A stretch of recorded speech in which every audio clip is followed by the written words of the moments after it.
Hi, we're with another in the occasional series called Heart and Craft, where I talk to independent artists about the obstacles they experience and how they overcome them. Um, all independent artists, like Jeff Minter, share similar obstacles getting their art to their audience, and I figure that having us all talk about it and how we deal with those obstacles, we can maybe find some common ground where we can help each other move forward and help each other rise up and make our best work. So, to that end, this month I talked to Gareth Noyce, Triple A Productions. He's an indie game dev.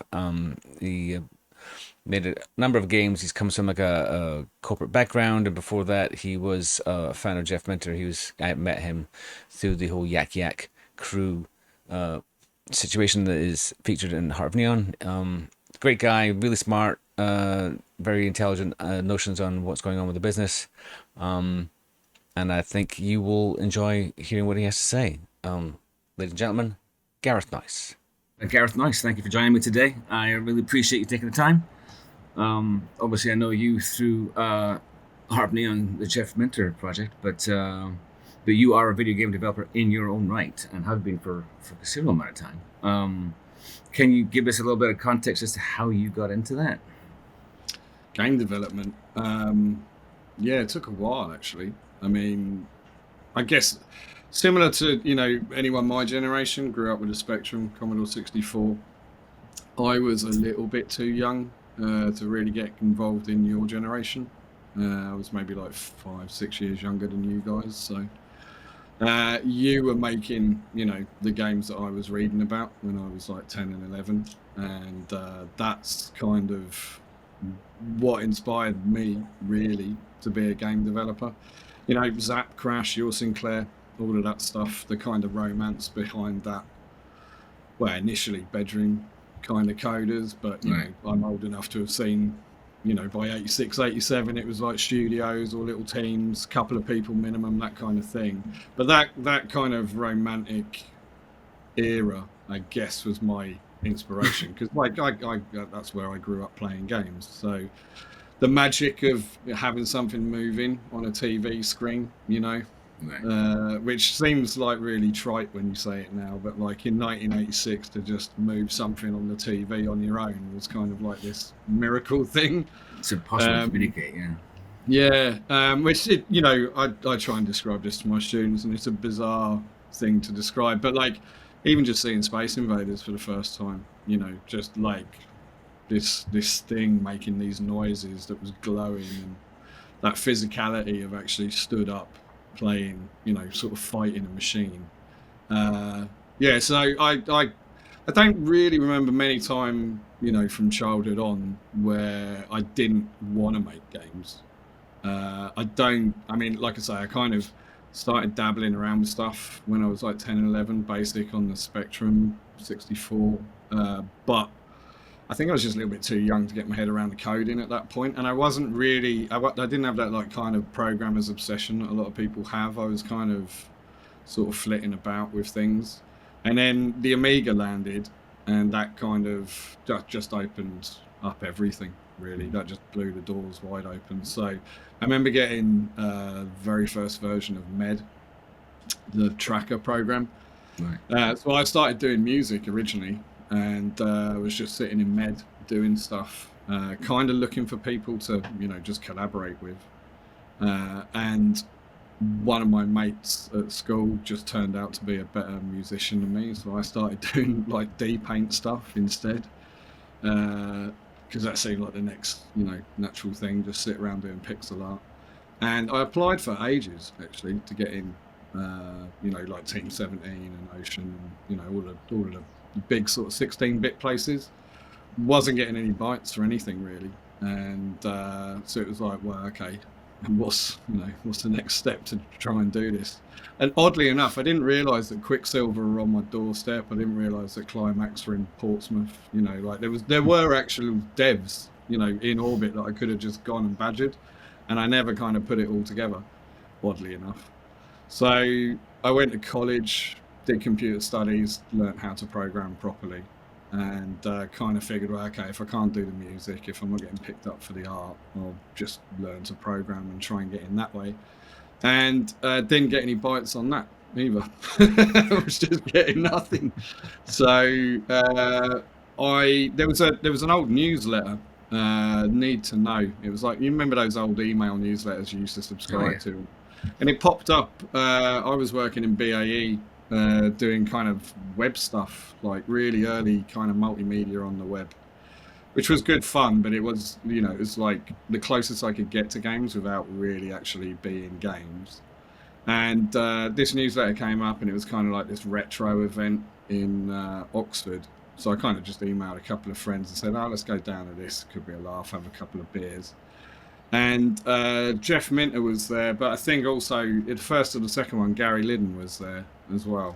And I'm not massively shy, so I bought both of them a beer, and I was kind of introducing myself, and I was just trying to chat to them. And I kind of kept in touch with Gaz. He was really approachable at those kind of things. And I kind of said, look, I quite fancy doing this as a way to get in. Giz a job, that kind of thing. And sort of pestered him, I think, for ages. And then 2002 ish, I think, got an email back from him saying, "Oh, actually, we need a load of QA staff on Sadeki." And it was a big, jump from what I'd been doing at BAE. But I was just like, well, doors open, go for Yeah. it. So just started in QA basically at Climax Solent, and the rest the rest has sort of happened off from there. Really, it's a windy kind of road, but yeah, it probably a good 10 years. From 16 to about 26 of just applying, knocking on the door, trying to do stuff. Making crappy PD games that didn't get released, and the usual thing, really. And there's a point where because I know your story, but like for people who don't know it, like there's a bit where at you connection with Liddon became significant because didn't you guys form Ruffian together? Yeah, there was a step in the middle of that. So he was at Climax Group, so he was COO, if I remember right, of Climax Group. And I bounced out of Sadeki after I think a year, and ended up going to Climax Group with him, and was kind of like just sort of producer of the producers basically. But he was starting to get itchy that he wanted to kind of do his own thing, and he just sort of asked, "Oh, I'm thinking of leaving Climax. Do you fancy coming along with me?" And we created a company called Zen, which was basically just a services company. We were parachuting in developers, producers, build managers, artists, into projects just to help them get over the line. So rather than someone going to like an agency and like getting 20 people and then short-term contracts or anything, they could just subcontract us. We had a bunch of people under us. We could put them in.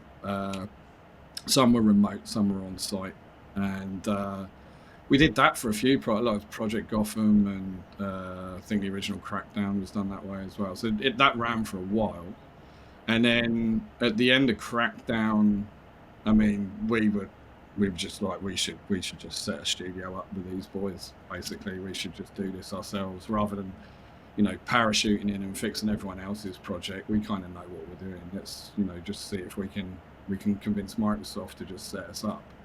So we started pitching to them about a few things, and then the obvious one was like Crackdown 2, because we were still in touch with that core unit from Crackdown 1, and they were all really interested in making the sequel, but Real Time had sort of passed on it, and after they passed, Microsoft just suddenly started taking that very seriously, and were like, oh, okay, well, you've got like 10, 12 of the core original team there, plus the people you parachuted in. And it took a while, it took like 18 months or so, but then Zen sort of morphed into Ruffian, and then took a few of the key CD1 guys out of Real Time, and they were just totally focused on APB, so it wasn't like a massive heartache either way, I don't think. And Crackdown 2 started, and that was how Ruffian came about. So at what point, what changed for you then? Because like this seemed like pretty good business model. You guys had money coming in, but you didn't stick around. What was the catalyst for that? What was your motivation? I mean, some of it goes back to kind of like what I was saying earlier about that romance of, that 8-bit game development. Like, working in a 50-person studio for Microsoft is not what you were reading about in your Sinclair in 1986. It's a slightly different thing. And I also wasn't really in the trenches at that point. I was still kind of putting content into the games, more like, sneaking it in, like asking the design director, "Do you mind if I do this?" Because I wanted to do something.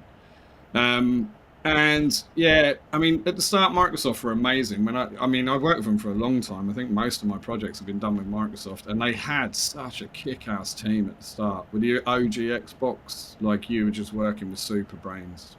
It was really cool. And I don't know, certainly after Crackdown 2, there was a lot of kind of Electronic Arts people moving into Microsoft, and they just became like bad parents. And by the time Kinect came out, it was just like, fucking hell, like, this is shit. And they're all high on Kool-Aid, just really high on Kool-Aid. And everyone that was working for them was just pulled into these Kinect projects, and I don't know anyone who really, like, I don't even think Rare liked it. And they've probably got the best Kinect stuff that was out. Um, and that just started getting, pretty depressing. It was just this kind of slog across work for hire projects, with Microsoft just not really having a direction. And then we did land a decent project. We got John Carpenter's The Thing. Mm. And we were suddenly like, right, brilliant, we got something we can get our teeth into now. But the way they were kind of trying to pre-pro it, I just had very little faith in at all. It was really, I can remember sitting in a meeting in LA, and like, we'd flown to LA, we'd gone to LA, we were sat in the meeting with Universal, and the entire meeting was about like what feelings the NPCs in the game had. And I was like, what are we doing? Like, we haven't even mentioned the player here. We're just talking about like whether these NPCs moving around the world are like touchy-feely. And I was just like, oh God. So I could kind of hear these twigs snapping in my head the more this was going on. It wasn't like, it just wasn't good. There was just a combination of, yeah, shit from Microsoft, and we never really felt like we were in control of the stuff either. Like, it wasn't our destiny. And we had started, focusing internally, like, we should just be making our own stuff. Like, Mm. we've got rid of our tech, we're doing this work for hire stuff. Yeah, cool, it pays the bill, but we're not moving anything forward, and we're always on like this string that can just be cut. And so we started doing a few projects internally. Some were more successful than others. We had like a kind of pitching process, and there was loads of ideas in the studio, and it was becoming like, that was feeling like good and creative. But it was like, what's that step? How do you publish this stuff? How do you get it out there? How do you monetize it? Do we self-publish it? Do we like deal? We didn't really know. There wasn't really a map, and this was 2011, so it's maybe before that kind of indie game the movie era of, Right. loads of people doing indie games. And we didn't really have a clear path forward. And then I'd been going to Finland. I'd started getting involved with this university course, and while I was over there, it was kind of the start of the mobile games thing. iPhone had come out, the App Store had kind of opened up. There was a bunch of Finnish developers making some interesting games, but there was also like this real excellent kind of incubation system in Finland. They kind of knew after Nokia that they had to kind of rebuild their sort of tech industry. Mm. They were super open to outside investment from like foreigners. I was working with like an Invest Tampere kind of government agency, and they were like, yeah, we can multiply whatever your investment is. We can set you up with office space, and it was really good. So I was chatting to Gary and Billy and just kind of saying, look, I mean, this is just another way of us making our own content. We could try and just do some mobile games. We weren't even latched onto free to play so much at that time. I was just like, look, there's a multiplier. They can set us up with an office. We can get desks and computers and stuff. We just need to find good devs over there, make some prototypes, try and get some investment, just get to market. If it doesn't work, it doesn't work. So I was super keen on doing that. Gary and Billy, I mean, they were going to stay in Scotland regardless, so I kind of just said, well, look, I'll go. I'll sell my house. I'll put what money I've got into it. If it works, it works. You keep doing the salary and stuff, and then you've got the investment in the studio. We'll just call it Ruffian Finland, and we'll try and make some projects over there. I'd moved over. I think I'd been over there. I got there I got there May. Sorted out like the office space, was just starting to talk to the first couple of guys I wanted to employ, and Microsoft canned the thing. So it was just like, oh fucking hell. Which, I mean, it's a real shame, because it would have been like Alien Isolation, but in John Carpenter's universe. I know. That would be great. And it was like, they'd done such a good job fighting this path to try and make it, sellable internally, and then whatever, it's the 6 monthly reshuffle at Microsoft, and they just got the axe and they canned it. So obviously that was a big issue for Ruffian, because I think we were maybe talking to someone else about another project, but I'm not sure we had the studio covered.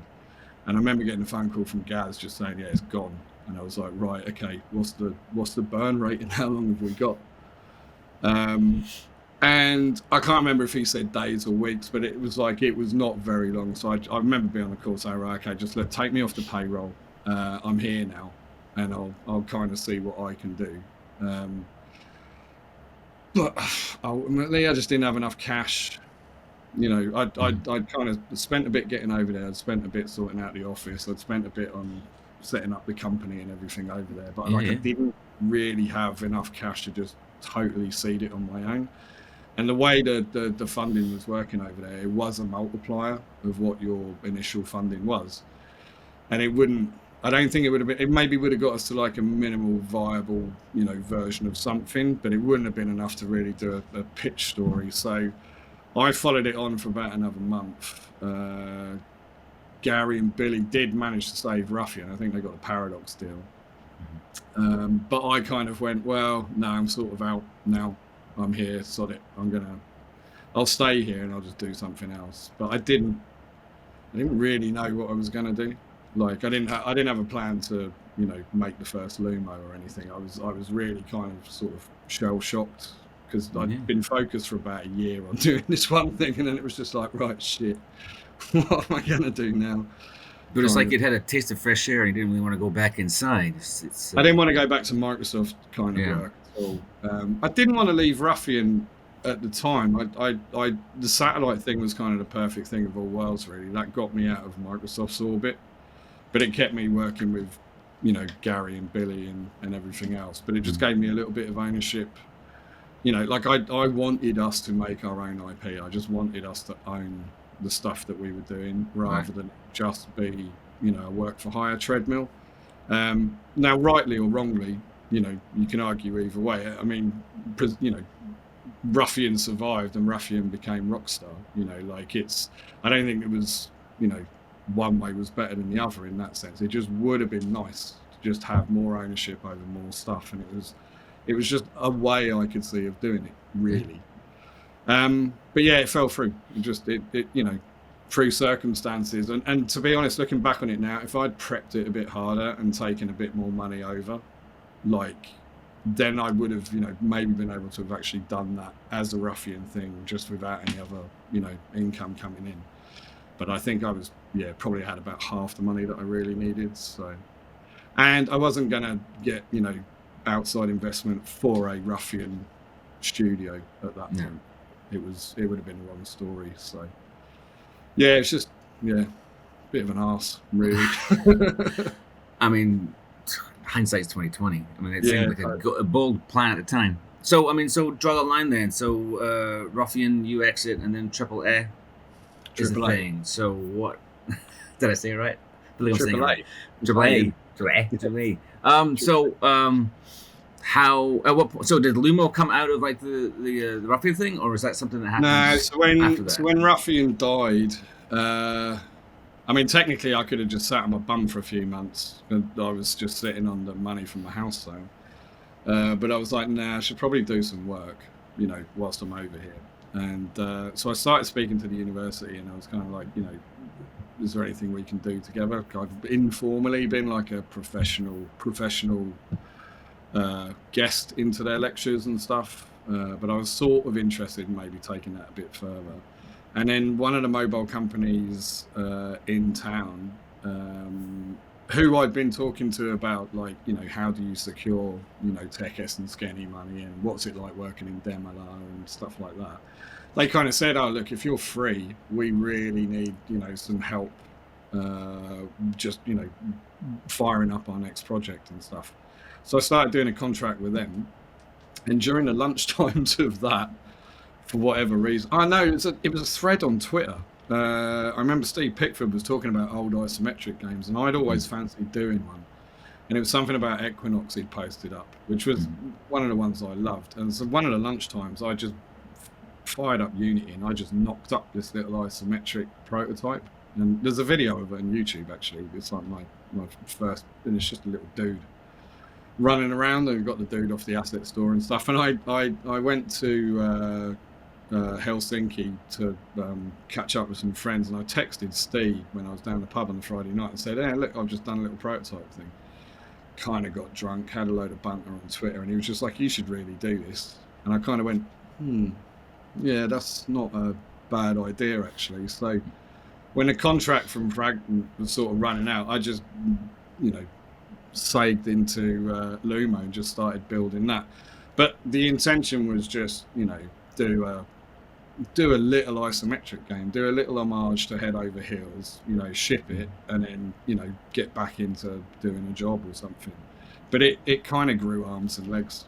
It just got way bigger than I was kind of expecting, and then yeah, that just sort of led on to just me making games on my own, really. So how long was the development for Lumo?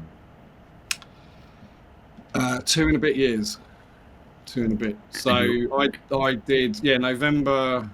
Yeah, I started talking about it in March, and I'd done like 3 or 4 months, and then it started getting a bunch of attention pretty quickly after that. So yeah, I think it was, if you ignored a little bit before I was talking about it, it was definitely 2 years, 2 and a bit. And you were doing contract work the entire time, or at what point did it become the only No, thing? I did the first month or 2. I was still on a contract, and I was just doing stuff in the evenings at lunchtime. But there was enough to kind of, I mean, it was weird then, because like Twitter was actually good. You could, you know, put up a screenshot of something, and people would just be, you know, it would spread. It wouldn't be any of that like kind of algorithmic, you're only seeing 2,000 hits unless you pay kind of nonsense. Right. So it would spread. There wasn't a lot of the Screenshot Saturday kind of stuff floating around, and perversely, Greenlight was also really good, and I stuck it in for Greenlight straight away on Steam. And I know that there's a lot of complaints about Greenlight, and as a system it's good we got rid of it, but it got me 50,000 eyeballs, you know, like because it would just put it up on people's list. Do you like this? Yes or no? And it became, just those things became like quite decent marketing levers for it. So yeah, it got noticed quickly at that point.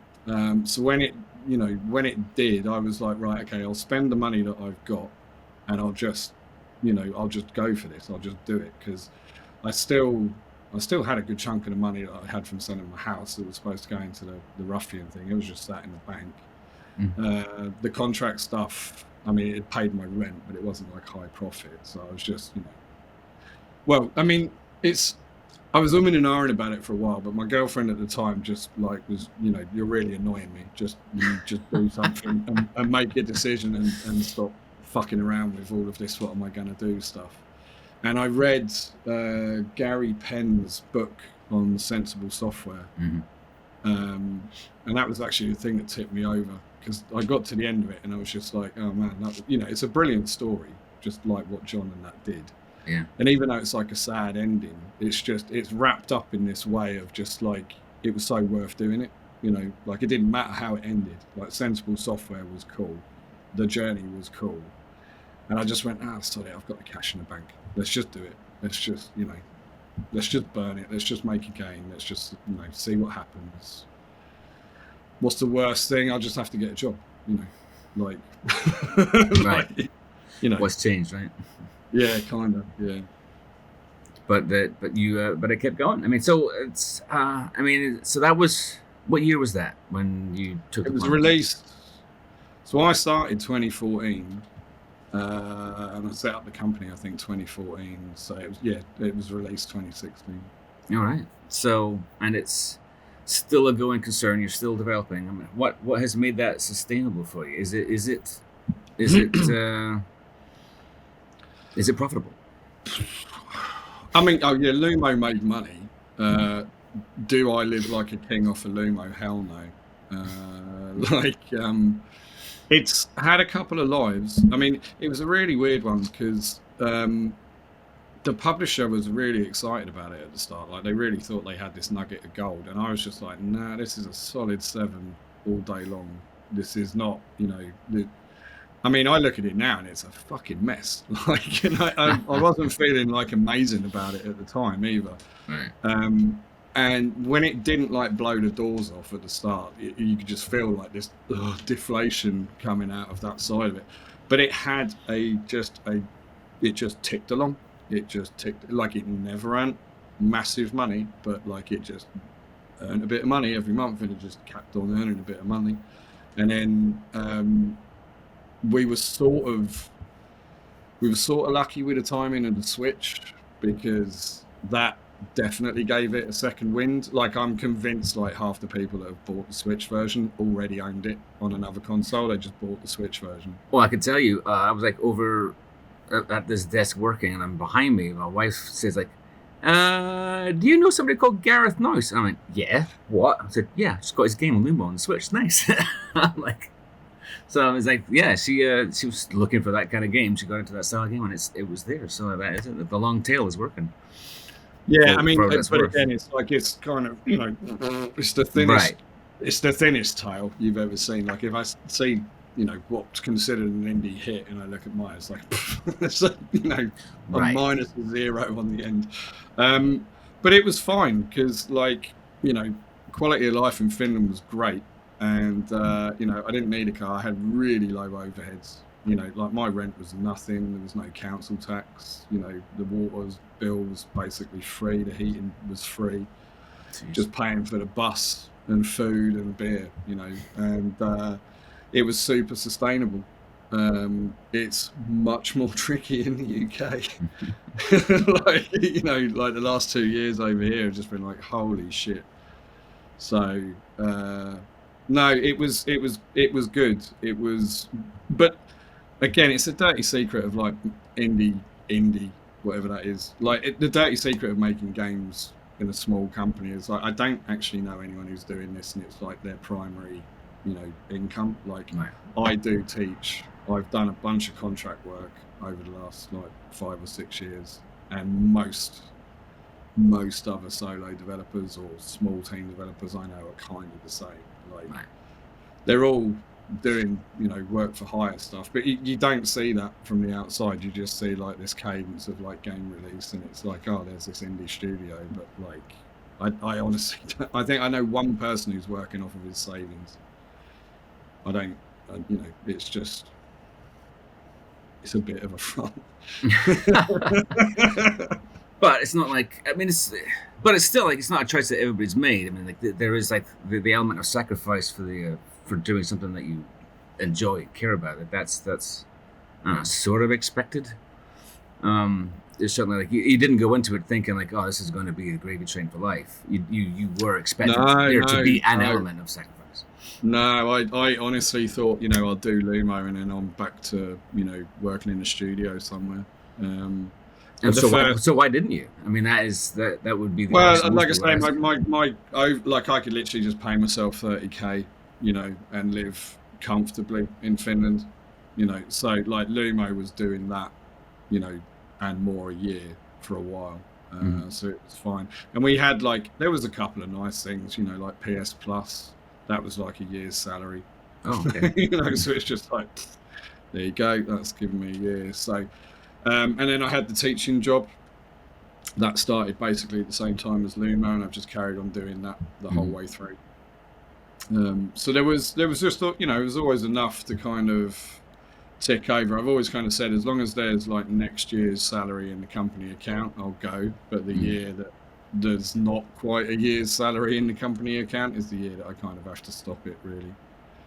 Because I don't want to get like halfway through the year and realise, I'm not going to be able to pay myself in April. It's just... So, right. I mean, do you see it being...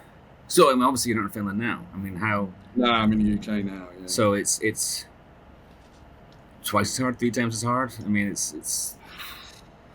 I mean, yeah, I've had to pay myself more in the last 2 years. No doubt. No doubt. Yeah, because it's weird over here because you need a car, you need, public transport's just excessive. I guess the cost of living stuff over here as well. Brexit, fucking shitting all over everything as well. It's like, basically everyone that could double their price doubled their price. So, I feel it. Yeah, totally. Yeah, like I do look at the sustainability of it and just go, it's actually, it's definitely harder to go. Yikes. But you do have, I mean, you've got stuff in the pipeline that is, so, I mean, what are your expectations for that? Because it's, the days of Lumo are in the rear view. Do you think that, are you hoping for, expecting the same kind of launch? No, or is it's it not going to be anywhere near? Right. I mean, there's a bunch of things that I think have changed with the market now, like the care and attention from the platform holders is sort of missing. Switch is kind of good. There's a certain sort of thing that fits onto the Switch, and certainly, my stuff kind of looks like quite kiddie game. It is kind of focused a bit more on that sort of Nintendo-y type of audience, because that's the sort of stuff that I like playing. Right. So I'm sure Switch 2 will be quite healthy for me, but Xbox is dead to basically everyone I know unless you get on Games Pass. I didn't actually sell much on Xbox originally either. I think I sold less than 2,000 copies on the first one. So on the next one, I can't see it doing anything. And there doesn't seem to be a story from Sony about if you're a small developer, how you can get kind of featured on the store or anything like that. I have no contacts at Sony at all now. Whereas, and this is the first time that's been like that in years. So I've always known someone there. Right. But it's just, it's dead. So and Steam is what, just throwing your title into the abyss. Well, Steam's, I don't make PC games, I'm making console games. It's they're joypad games, they look like console games, Right.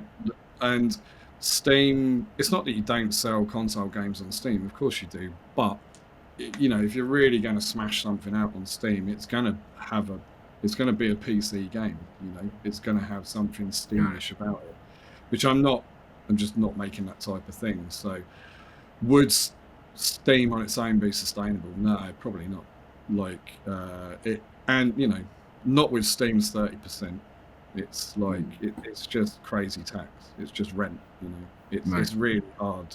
I don't think none of the stuff I've done on Steam's really smashed it on there.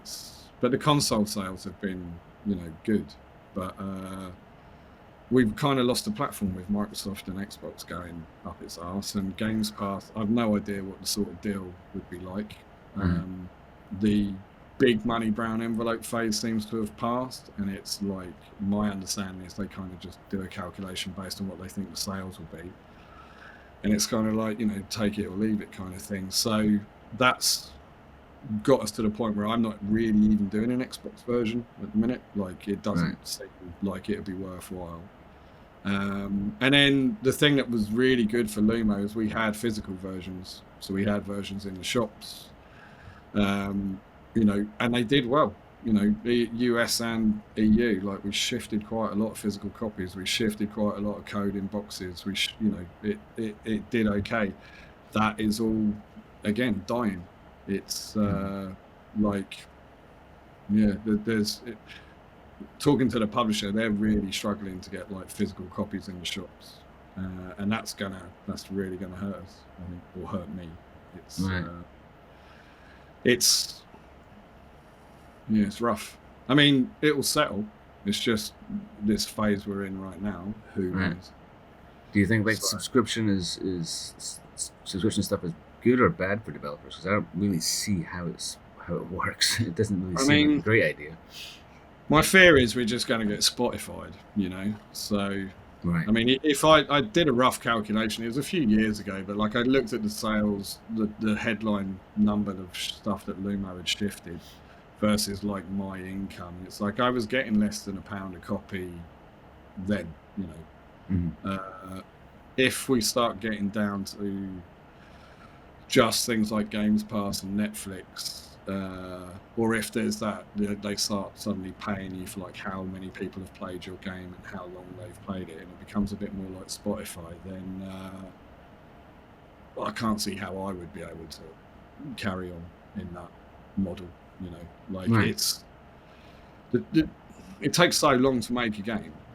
Like, with the best will in the world, I couldn't really bang anything out in less than like 18 months, unless it was really small. And then, like, kind of what's the point of doing it? Like, a really small thing's not probably going to get noticed or get any attention or be played.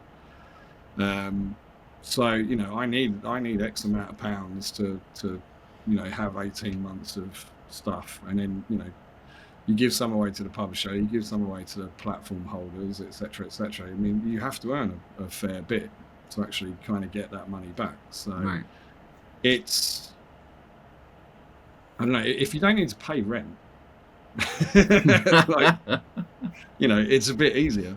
But it is what it is in that sense. Like, there is just a minimum amount of cash it takes for me to make a game, and like, I'm about the thinnest end of the wedge that I know.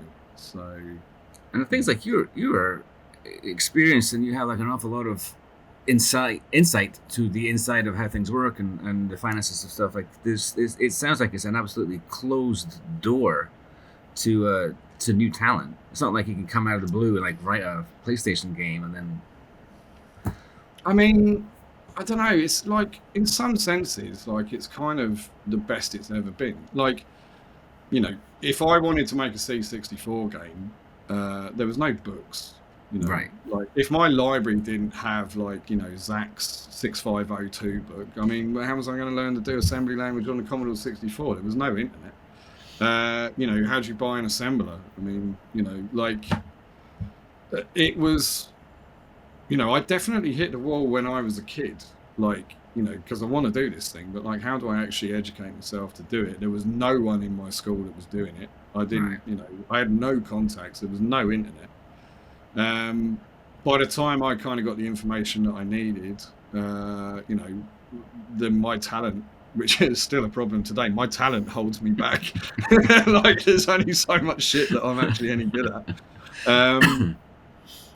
But, by the time I was, technically competent enough to kind of do it, you had to write your own engine, and you had to write your own editor. Right. Which is not beyond the wit of man. But, it's if you've not done a decent bit of engineering work before, you can get lost in the weeds making an editor for the next 2 years and forget about making the game. Like, it's one of those things. How do you balance making a game whilst you're making tools? That kept out everyone. Really, there was a really tiny amount of people that got through that kind of gate. So, in a sense, you've got Unity, you've got Unreal, you've got Love, you've got SDLs around. Even that wasn't kicking about 25 years ago when I was starting. So, I think that some of it's been democratized, which is great. And you can see that, you know, if you go on itch.io or you look on the web, and you can kind of see how many, like, I don't want to use the word hobbyist because it sounds a bit derogatory, but you know what I mean, like how many My First games there are that are out that you can play, you know, like what was your option 20 years ago? Flash, you know, like it's kind of, I mean, my students can do stuff that I would just not have been able to do at 20, you know, at all. And if they're good, they can make it look, you know, cracking. Can they get it on PlayStation? I mean, we could probably help them get it, you know, like, if they did the form themselves as just like, you know, hi, I'm Billy Bob from Finland, I've never done anything, can I have a dev kit, please? I mean, Sony will probably just say no.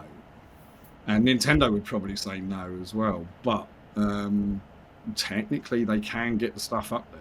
You know, they you know, through publishers, of which there's loads more than there used to be. They're more open for like those small kind of games. Well, maybe not at the minute, but like, you know, the last 5 or 10 years they have been. You know, like there's been a much wider path to get people's games up and out. But at the same time, there's been a, you know, this amazing narrowing of like how are you actually going to get monetized for the stuff that you put up there if you need to, like, because you've just got the platform holders taking rent, you know, you've got the publishers taking rent, you've got every single distributor for physical taking rent, you've got like sale or return, you know, damaged goods. It's like, and that's been the problem from day one. You know, that's been the problem since 1980. Yeah, it's, rather than US Gold and Centresoft, it's, you know, Steam and Gabe with his fleet of fucking ships. So, I mean, we should wrap this up at some point. But out of the things that you see in the market right now, because there's a democratization of creation and a narrowing of like the channels to the audience. If the things that you see are as positive right now, if you could extrapolate that into the future, what is good right now that could be better for your students 5-10 years down the line, do you think? I mean, you said at the start, I'm actually quite pessimistic about it. I honestly don't. I think the curve over the last sort of 5-6 years has just been an increasing, worsening. And not just for games, like every media that I understand anything about, music, TV, film, the ability of any creative to sell their work for a value that will sustain them seems to be just increasingly difficult. And I don't see anything in that trend that's like saying, oh, actually, this is going to be loads better in the future. It's getting worse. Like, there's no new platforms that are coming out that don't have a 30% tax on them. There's very few that don't have some kind of approval. I mean, consoles have approval, you know, phones vaguely have approval. You know, Vision Pro's going to have approval. Like, you know, you're not guaranteed entry to the market at all. That's not going to change unless there's, you know, serious and the DMA is not touching the side, but you know, that needs to be completely regulated. If you're forced to use their payment provision and you're paying tax on that, you know, I mean, it's just got steadily worse. The game's points, but I wouldn't, you know, say it's definitely going to happen, but like all signs point to there being a subscription service. And look, from a customer point of view, of course you're going to do that. I mean, I have Games Pass.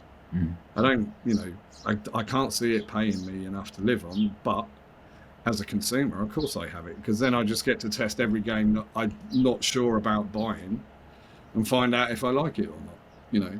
It's, but is that sustainable? I don't know. You know, that remains to be seen. Like, if you've got Microsoft doing it, if you've got Sony doing it, if you've got Amazon doing it, if you've got Netflix doing it, I'd be amazed if you'd be able to put your game on all of those streaming Game Pass type services. I bet all of them would say, well, no, you've got to be with us. You know, so you'd end up in the same way, like, you know, there'll be like a film.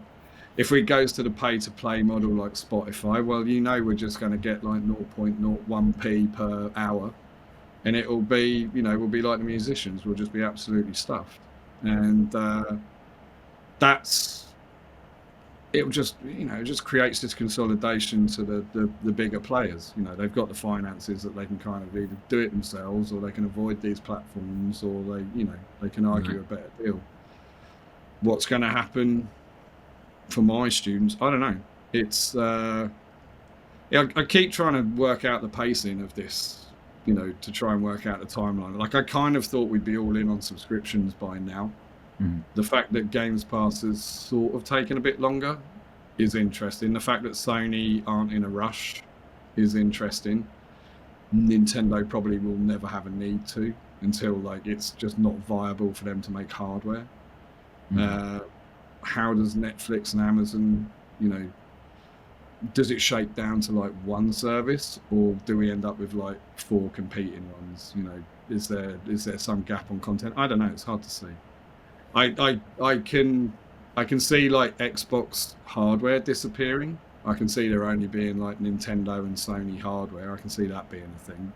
I can see mobile phone, sort of, I'm not saying it's static, but like it's hard to see where the business model on mobile goes from there. Like, hyper casual is going to kind of die in. The free to play stuff struggling massively. Like, I imagine Apple Arcade's made it really difficult for a premium game to exist, again, because it's like a subscription service. So it's a tough one. I mean, it'd be nice to sort of think that kind of old model of like Newsgrounds, the old Flash web stuff, I could see that being a potential avenue, because you could then, you've got another way of like getting to people. You've got another way of like maybe trying to get some cash out of them. But is that going to be sustainable for like 4 or 5 people trying to get into the industry? I don't know. It's a hard one. We used to get our students, like, there used to be like a group every year that would be like, right, I really want to make a startup. I really want to go for this. We want to make a game. We want to get it out. And it was mostly focused on like mobile free to play, because it's, I'm not saying smaller, but like it costs less to make those games, so they can kind of get it out in a reasonable time. And we totally encourage them. We got them into like the startup hubs, and we'd help them form companies and stuff. But like the last couple of years, when I'm getting asked, I'm kind of like, well, it might not actually be the best option. Like, treat it like an apprenticeship, but go and work for someone. Kind of do your time. Try and work out, how you could do this stuff sustainably, and make a choice then. I've just seen too many kind of failures at this point now. But it's, it's not just games, is it? It's like, I'm chatting to people who want to be in a band, and it's like trying to find a band that's sustainable for any length of time and will break through. I mean, that's practically impossible. Right. I mean, even the struggles you've had with Heart of Neon, and it's not like you don't know what you're doing to a degree. It's, you've kind of been around the loop a couple of times. Oh yeah, I mean, there's a certain amount of naivety that goes into thinking, yeah, I'll be fine this time. It never is. It's exactly the same thing. I don't know. Yeah, I guess that's it. Late stage capitalism, yay! If only there was like a video game version of busking. Right? I mean, play my game, like throw some money into the hat, I'm so jealous of musicians, because like technically you can bang out a song in a day. You might need another day to like master it. It's like, if I could bang out a game in a day, I wouldn't be too worried. I'd just be banging out games all the time. Like, something's got to stick. But if it's taking a year, Oh yeah. Anyway, thank you very much for your time. Good luck with everything going ahead, and we'll leave it at that.